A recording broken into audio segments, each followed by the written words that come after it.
As promised, we're going to give you some tips, some takeaways for you to give to your marketing folks, your vendors, anyone working in your organization or your firm to help generate more phone calls and consequently more cases through email marketing. This is really for a beginner. A lot of firms we find don't have any email marketing, which is kind of shocking because most firms have some type of marketing that they're already investing in. And the beauty about email marketing is that you can leverage the data that you've already purchased or invested in to stay top of mind with them. So that's exactly what we're going to talk about today. So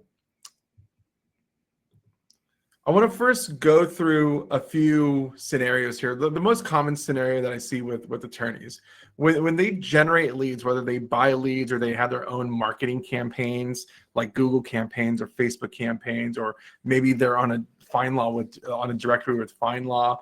Generally speaking, they have a pie chart of the outcomes of these leads. So for instance, one could see that of 100 leads that they generated, 13% signed, 17% had no contact, 34% were contacted, were relevant to your practice area, but didn't get down the funnel or to that next step.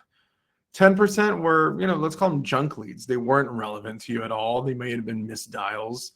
13% may have agreed to meeting over Zoom or at your office for an appointment. And another 13% have a retainer agreement out pending a signature. So this is generally the kind of averages that we see with most entry-level law firms.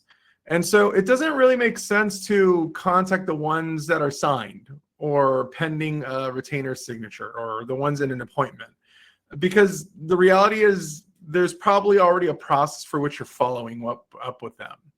Nor do you want to reach out to anyone that's not relevant to your practice area. If someone's called in accidentally, there's no real reason for you to engage in business communications with that person.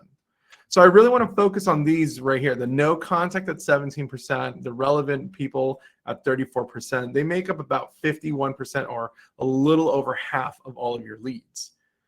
And so there's always this assumption that when you put some dollars into marketing, there should be kind of an instantaneous output, that there's ROI immediately. And as you can see, that's not the case.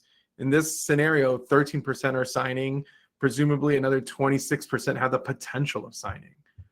But that leaves a significant amount of opportunity for people that you've yet to contact to potentially be clients. And so we really want to focus on this concept that you need to monetize on all of your marketing investments. Just because you invested $1,000 on Google ads and got a few phone calls, let's call it 51%, which didn't convert into clients, that doesn't mean that's a dull 51%, or that's a dead 51% of records that are useless to you. It may be that they're useful to you in the future. There's many ways you can contact these folks. You can email them, you can text them, you can call them, you could send them mailers, but the biggest bang for your buck we found is taking all the people that have ever engaged with your firm that didn't yet turn into clients that are likely to be relevant to your practice area. Staying on top of mind with them through email marketing is the best return pound for pound. In fact, there's a lot of studies out there that show that for every dollar spent on email marketing, you will see a $36 return. So 1 for 36 is one of the biggest ROIs in marketing that we can see for an entry-level marketer in the legal space.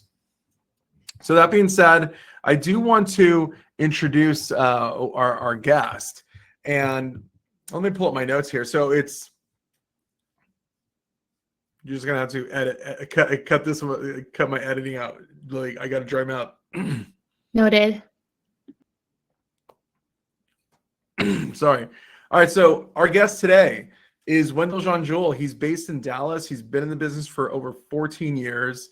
He's the CEO of WJJ Brands, based in Texas, business coach, marketing guru, as you can see, works in all capacities for a lot of B2C and B2B, and has a deep experience with legal. And in our pre-interview, he just shared some fantastic case studies on how email marketing has really changed and actually really boosted a lot of business for certain law firms that he works with. So welcome to the program, Wendell. Thank you, Hugo, for having me. I'm very excited to be here and share any information and knowledge that can benefit the people watching. So yeah, thank you for joining us. So I just want to get right into high value action items for an attorney that is exploring doing some email marketing. So a very common scenario when we talk to an attorney, especially those that let's call them solo practitioners, one of the first questions I ask them is, how many email records do you have? How many contacts do you have? And more often than not, they think they have about 1,000 to 1,500 because they've been in business for several years and they've just amassed a lot of data. If someone comes to you with that number, what are you telling them to do? How do you tell them to leverage that prior marketing investment so that it can turn into some kind of business outcome for them? Yeah, I would say, first of all, first question I would ask them is just, okay, what are you doing with that list, right? Is it segmented, right? A lot of times, with a lot of business owners and even law firms that we might come across that work with, they don't segment their list, right? Some people are coming in there because they just want to, get, blog information, right? They just want value to understand, like, hey, how can I do better? Or leverage the resources you have. Some might be coming there because they just generally want to know more information about what services you provide and if you can actually help them. And then some of them might also be coming there just because a friend referred them and it was like, hey, just go on there, fill out a form, and then somebody from your team will get in contact with them. So a lot of times it's really understanding like who's in your database, number one, and then two, if we don't have those segmented, how do we go about making sure that we segment that list? So then that way we can get the best return on investment when we do send out an email, right? Because the other thing too, you don't want when you send out an email that, now people are saying, oh, this is spam. This is not what I was looking for. And that's the quickest way to go into spam, right? How many times have you probably gotten an email from somebody, you filled out a form just because you wanted to have a conversation with about something, but then now you're getting something about something completely different. You're like, well, this is not what I signed up for. So then you start, marking them as spam, unsubscribing, all types of things, right? So typically we want to understand your database, your list. If it's segmented, we want to understand what emails have you sent out before and how effective were they, right? And if those emails were effective, what made them effective and what didn't make them effective? Were Awesome. they A/B tests? Yep. Yeah, so I want to touch base on that segment aspect. So when you mean segmentation, you're saying like throw all the records that one has into a Google sheet, first name, last name, email, maybe phone number, and then kind of a sourcing of where they came from. Is that like the most base level of segmentation you would recommend? Exactly. That's a really base level, right? Just know first, last name, if you were able to capture that on a form, the type of business, company name, phone number, email, all of that, which basically becomes relevant. And then also making sure you clean that list before you start emailing them. Because sometimes. Yeah, let's talk about cleaning, because it's rarely attractive to say, well, I have 1,500 records on a Google sheet. I'm just going to put them all in my CC on Outlook and then kind of roll the dice. Tell us why that's a terrible idea and what you actually do need to do before emailing 1,500 people at a time. Yeah, I would say, first of all, download the list, right? Do a quick skim through, have somebody look at it. And a lot of times you'll find little mistakes, right? Human, right? We're opted in to actually have human error, right? Whenever we're filling out a form. So sometimes we'll see john@gmon.com, right? But it's like, is that a real email or is that like a fake email, right? And the Google and the email subscribe platform in itself, obviously some of them are more advanced now because they can pick up on what might be a good email, what might be a bad email. But overall, it's really part of your due diligence to just go through and make sure that, hey, this list that I have is actually a good list. And then especially final list, right?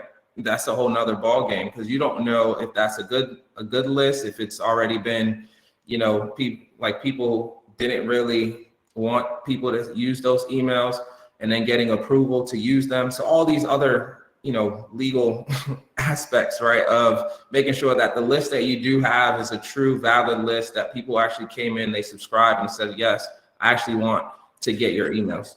Yeah, it's interesting because I was just talking literally a few hours ago with an ads manager who is not in our organization, like another organization that was trying to work with us on a service with Facebook retargeting through a list that they acquired through some ambiguous means. And all I was thinking was, how did you get 250,000 consumer records? That seems very sketchy. If someone has that much data at the ready for, fractions of a penny per record, I'm asking a lot of questions. So I'm glad you mentioned that if you're going to email people that have given you consent to reach out to them.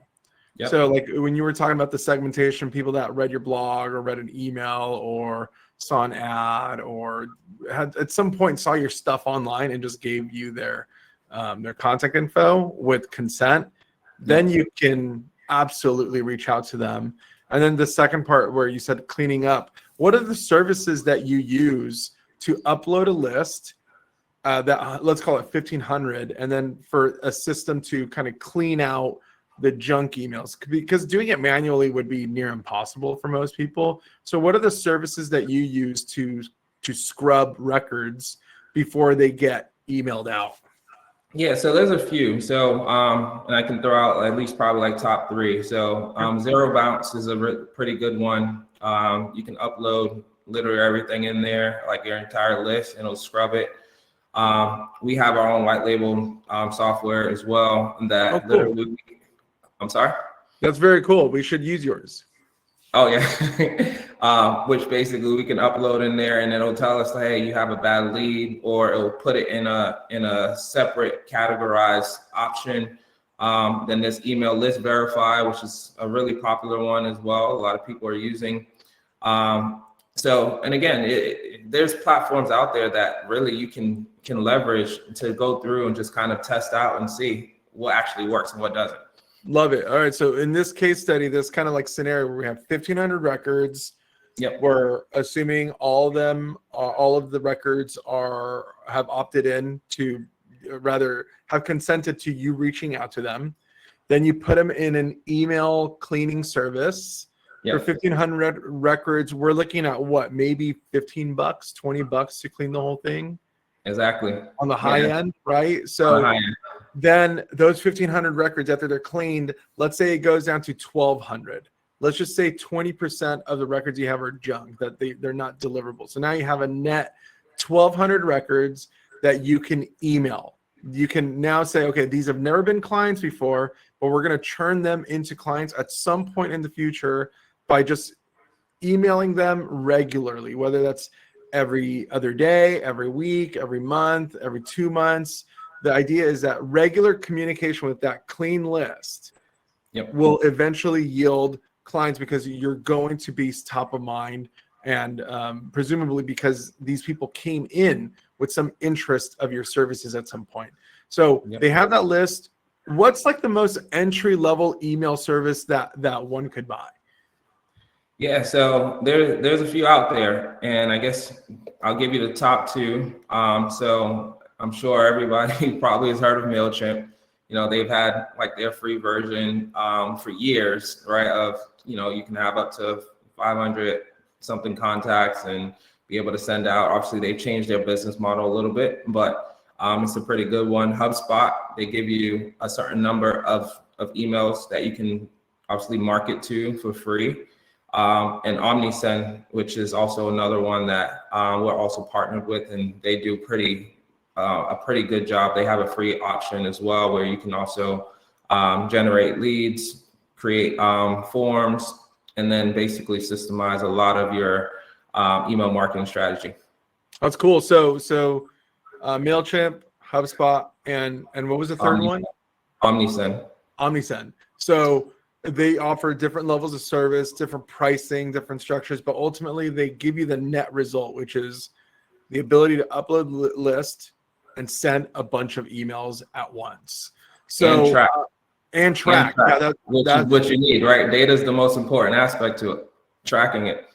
Yeah, that's huge. So now let's say someone is in one of these platforms. What is the next step that someone needs to take to send their first email blast to their list of 1,200 cleaned up records? So I always start with strategy first before just designing implementation, right?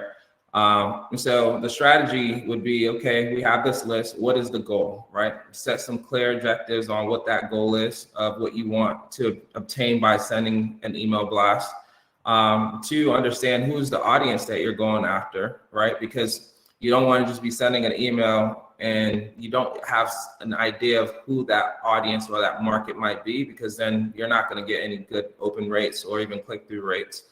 And then number 3, I would probably just say that as you're going through figuring out the messaging is going to be really important, right? Because you want to also make sure it's personalized. You want to make sure that, and a lot of times in my first emails, whenever I send it out to clients, I make sure to include their first name in the subject line, right?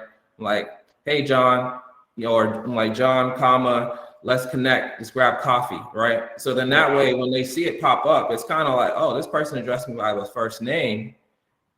Actually, this is probably somebody that knows who I am, right? Rather than it just being like a generic email that you probably put in some type of AI, created something, and then you just put it there and you send it, and then it's not personalized, then the likelihood of getting that open rate is probably going to be a little bit lower. I like that.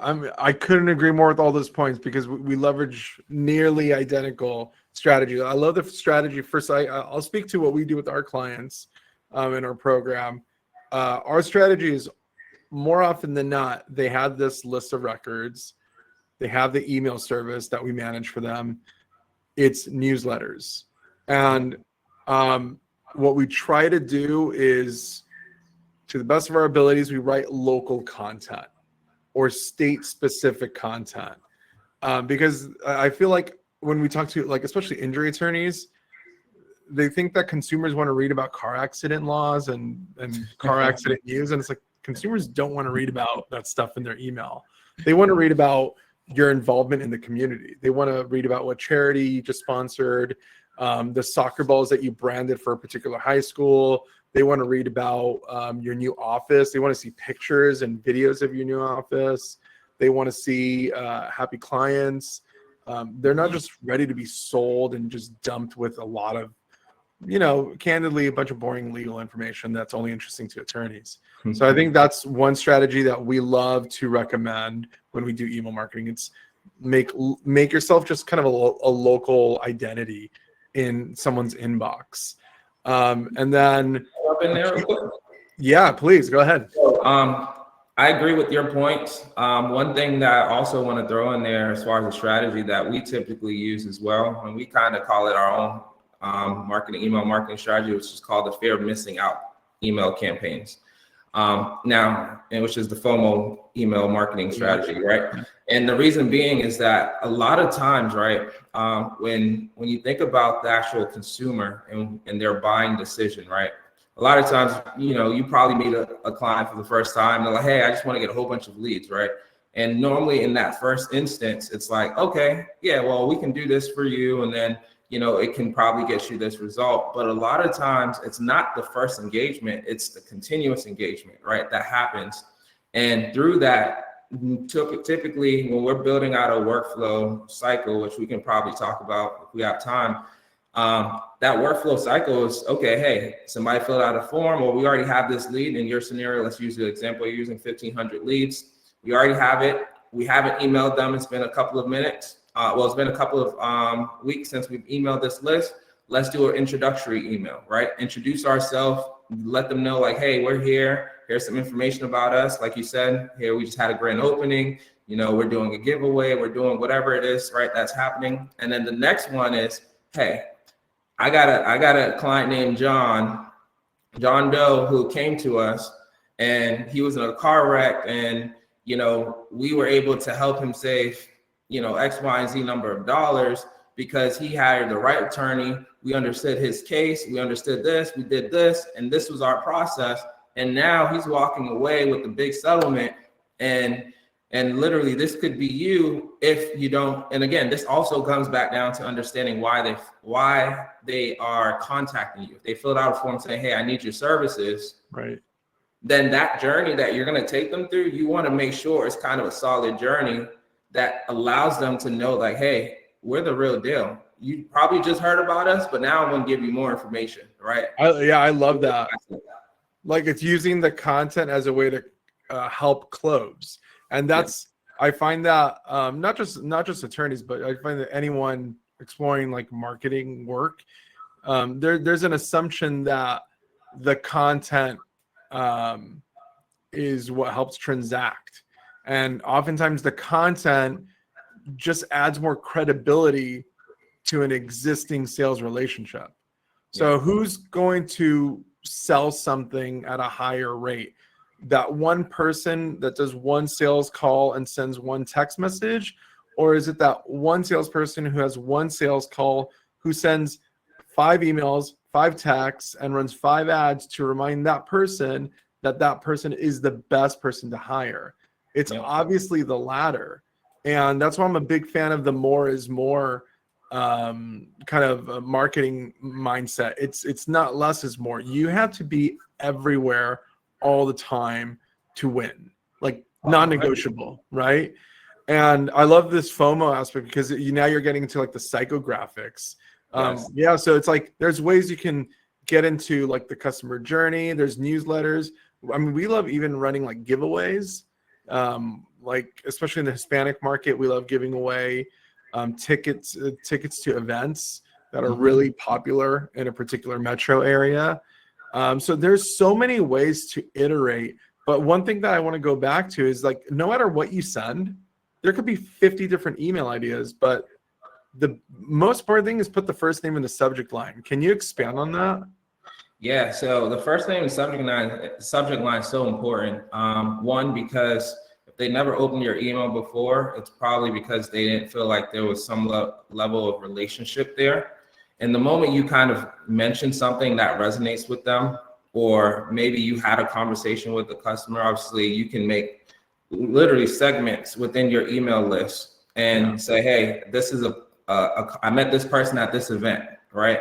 And that could be something specific that you put in your subject line. That's like, hey, met you at, the Dallas Startup Week event. Then they're like, oh, okay, I remember that event. It's something that anything that can basically allow somebody to feel like they can remember you is more inclined, it's more likely that they're going to want to actually open up an email from you because it's personalized, right? And that's the goal. You got to find a way to get more personalized in sending emails.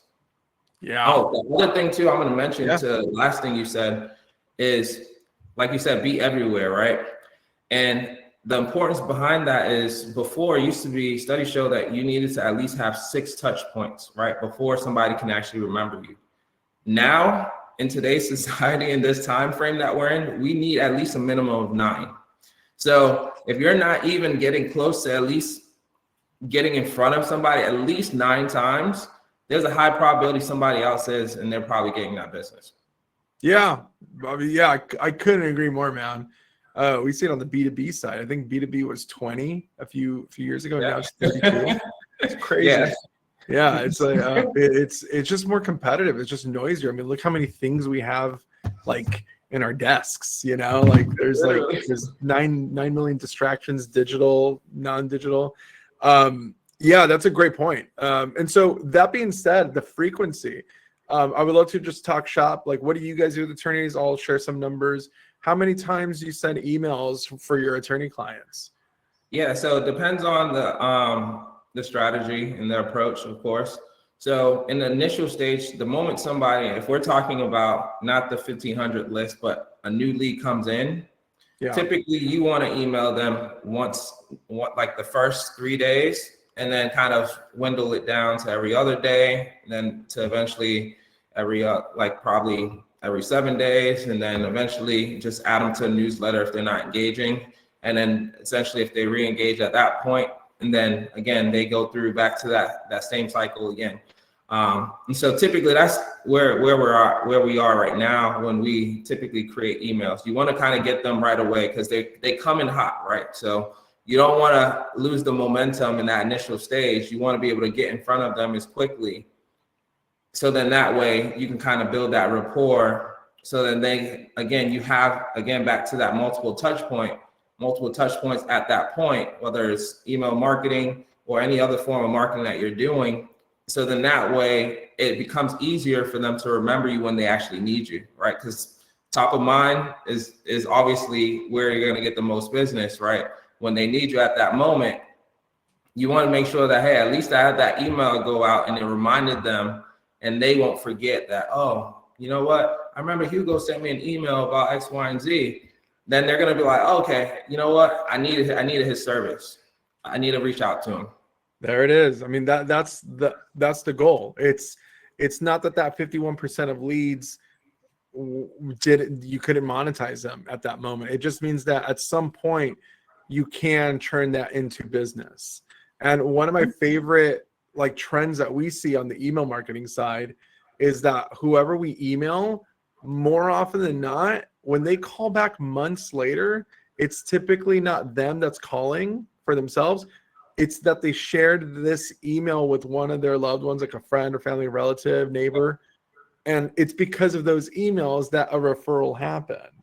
And Yes. so you can't get a better way to monetize on your existing data. So I always, whenever I see these metrics, and frankly, we see some attorneys that aren't really thrilled with how the unmonetized data, I always tell them that's unmonetized right now. It's like, as long as you keep emailing these people and you have a consent, there's no reason that you shouldn't be getting something from that data at some point. And some of it's going to come through referral. The other is going to come from them because they may not have wanted you right now, but they might want you in a year and a half from now. And I call it the new calendar magnet, because everyone used to send calendars. Remember that? Like the really like janky looking calendars that everyone just kind of throws away. It's like no one wants to put a calendar of a law firm on their refrigerator. I mean, let's be honest. But most people would probably have a decent tolerance for seeing a meaningful local email or a FOMO email or a giveaway email in their inbox. It's like, it's high value for them, and it's not boring. It's not just talking about a recent accident on the 90, right? And so it's I don't know. I just can't speak more about, or rather more positively about email, which is why I brought you in. I'm glad you came in, because the reality is that this is so untapped. We talk about the Hispanic market being untapped, but I feel like regardless of language, everyone should be doing some type of email marketing. Mm-hmm.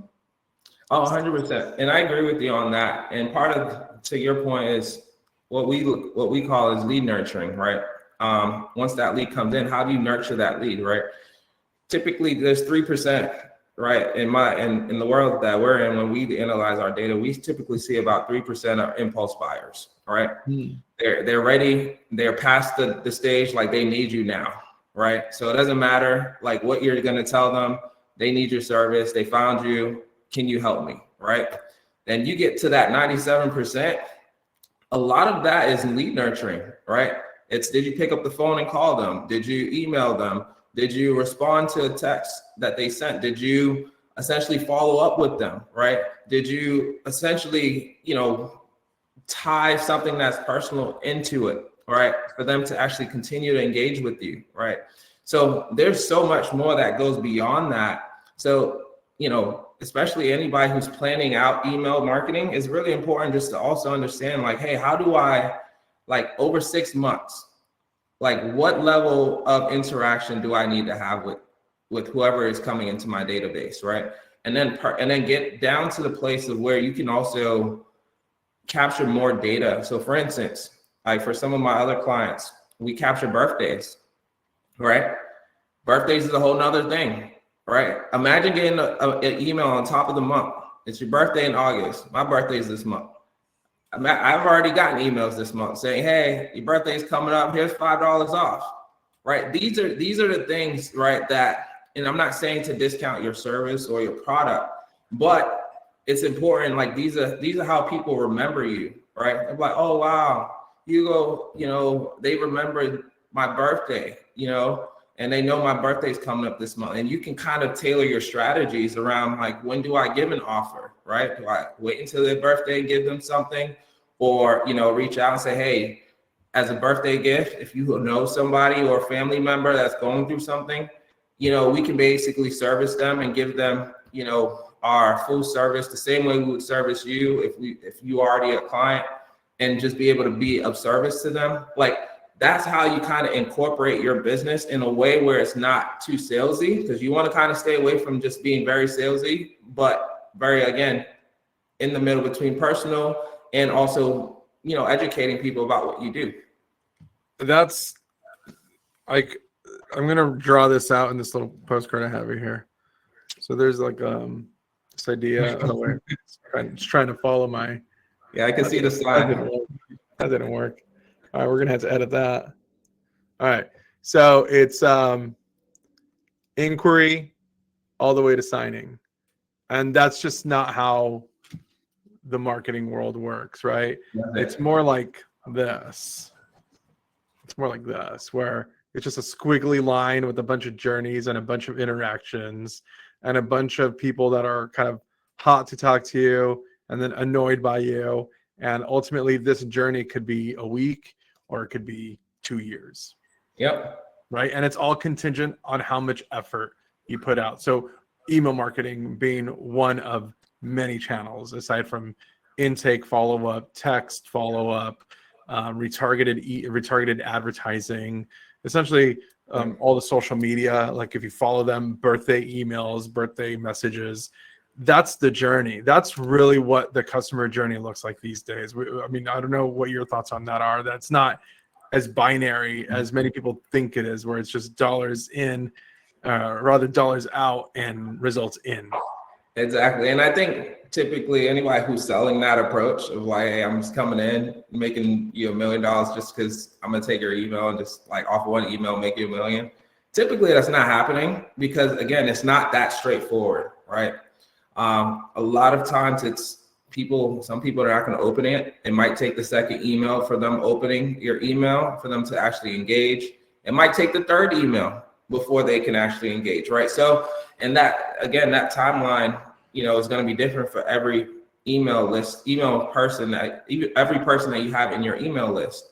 So a lot of times, really, it's one of those things, like kind of going back to, I know I talked about segmenting earlier again, but getting down to the place of really knowing when you create this form, this opt-in form that leads to your email marketing, make sure to have checkboxes, right? That says, hey, and what are you looking for? Are you looking for web design? Are you looking for graphic design? Are you looking for email marketing? Are you looking for this? Because the moment they check something, then that gives you more data of knowing how to position them through your funnel, your email marketing funnel. So then you can better basically capitalize on your form of marketing and making sure that you're engaging and seeing what is working, what isn't working for the people that are interested in that particular thing.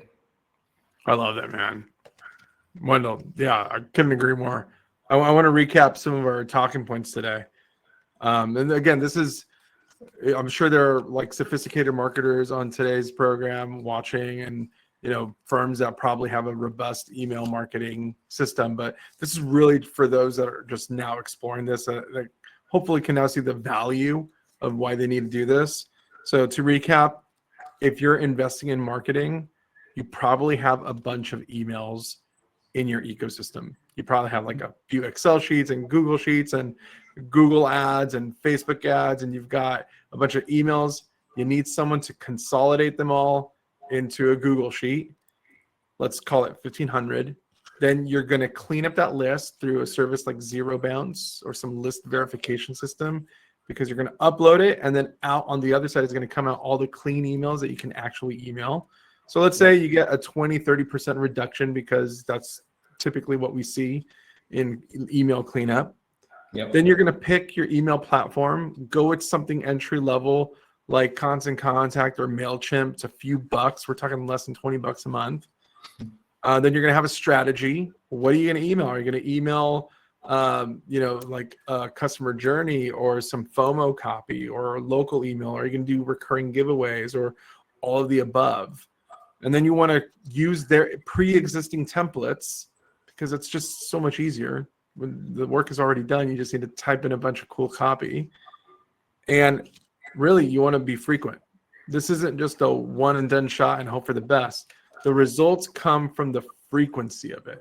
It's the volume. It's the more is more concept. It's not just the people that have turned into appointments and retainer agreements pending signature. You need to talk to that 51% of people in your list that you still haven't had any business with, that are still interested or may have been interested in your services.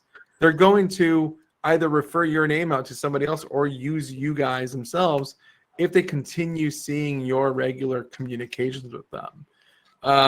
And so, yeah, I think that kind of covers it. I mean, anything else, Wendell, that we didn't cover that you think is really good for a beginner? Of course, I got two other things as you're going through that list that I want to add. So the next thing is branding, right?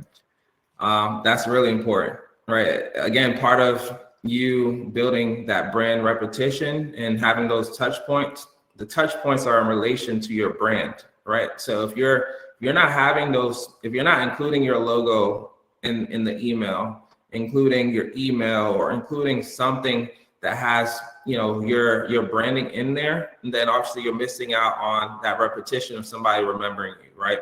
The other thing too is that you'll need to also make sure that the branding, when I say branding, also the color scheme is going to be consistent with your logo and any colors that you have, and then make sure to schedule out your emails in the specific timings of when you should schedule it out, right? So depending on the audience, you can actually look at the data and test it out a few times, like do an A/B test, right? And send it out in the morning, send it out in the afternoon, and just split your list and see which time during the day of the week is actually better.